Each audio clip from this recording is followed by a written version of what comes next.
Welcome to VibeSense. Okay, picture this. It's late 2025, and one of the biggest late-night TV shows in America just vanishes. Poof. Gone from the airwaves.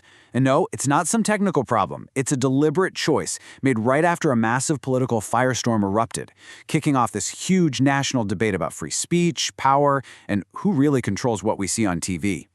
So how on earth could something like this actually happen? Well, here's how we're going to break it down. First, we'll look at the spark, how the show went dark in the first place. Then, we'll get into the key players and the power they hold. After that, we'll dive into the surprisingly tricky laws around broadcasting, explore the idea of the business of fear, and finally ask the big question: what happens now? This one comment from President Trump basically threw gasoline on an already burning fire. But to really get why a statement like that is so powerful enough for a network to pull its own hit show, we have to look at how quickly this whole thing just exploded. I mean, this was not a slow burn at all. It was a flash fire. In mid-September, Kimmel does his monologue. The very next day, the head of the FCC is already condemning it. By day 3, the show is off the air and the president is weighing in, threatening licenses. And just one day after that, you've got people protesting in the streets. A TV show monologue turned into a full-blown national crisis in less than a week. And that really gets us to the heart of the matter, right? Can the government actually do that? Can they threaten a broadcast license like this? Well, to figure that out, we first have to understand who all the players are in this game. You see, this wasn't just about one host saying something controversial or one politician getting angry. It was a whole web of powerful people and institutions, and each one had its own leverage to apply. So you can see there are really 4 pressure points here. You've got the network, ABC, making a business decision. Then you have direct government pressure from both the FCC chair and the president. But here's the one people often forget, down at the bottom: the local affiliate stations. These are the station owners across the country, and if they decide to stop airing a show, it hits the network right where it hurts, the bottom line. Okay, let's get into the legal stuff, because this is where things get really fascinating, and it's probably not what you think. It all starts, of course, with the First Amendment.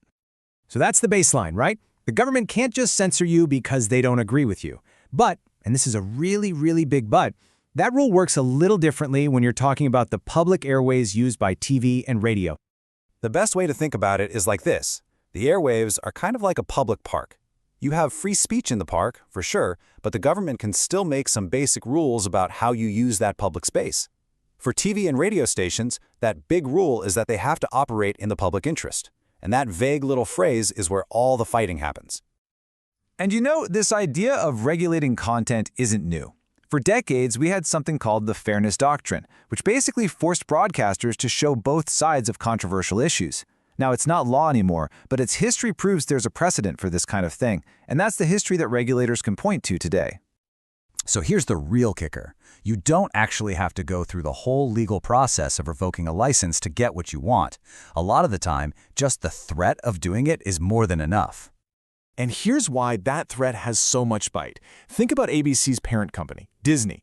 They are always going to the FCC for something, getting approval for a multi-billion-dollar merger, you name it. So the threat isn't just about Jimmy Kimmel's show, it's the unspoken hint that maybe your next big business deal could get tangled up in red tape. That, on top of pressure from local stations, makes pulling a show a pretty cold, rational business decision. And this is what legal scholars call a chilling effect. The fear of what could happen is enough to stop speech right now, before a single lawyer gets involved. The fight is won through pure intimidation, not through the courts. So, after a week like that, where does all of this leave us? What could the future of media and politics actually look like? Let's walk through some of the potential scenarios. While a huge constitutional crisis over this is pretty unlikely, the most probable outcome is actually something a lot quieter. It's a future where networks just become more cautious. Hosts and writers start to self-censor, thinking twice before they make a certain joke or a criticism, just to avoid being the next headline. And that is the ultimate risk here. This whole Kimmel incident might be less about one specific monologue and more about setting a new normal, where using regulatory bodies as a political weapon to scare the media becomes a standard part of the playbook. And that's really the question at the center of it all. Was this just a one-off controversy that will eventually blow over? Or did it set a dangerous new precedent for how politics and media interact? The answer to that is going to shape a whole lot more than just late-night TV. Thanks for watching VibeSense.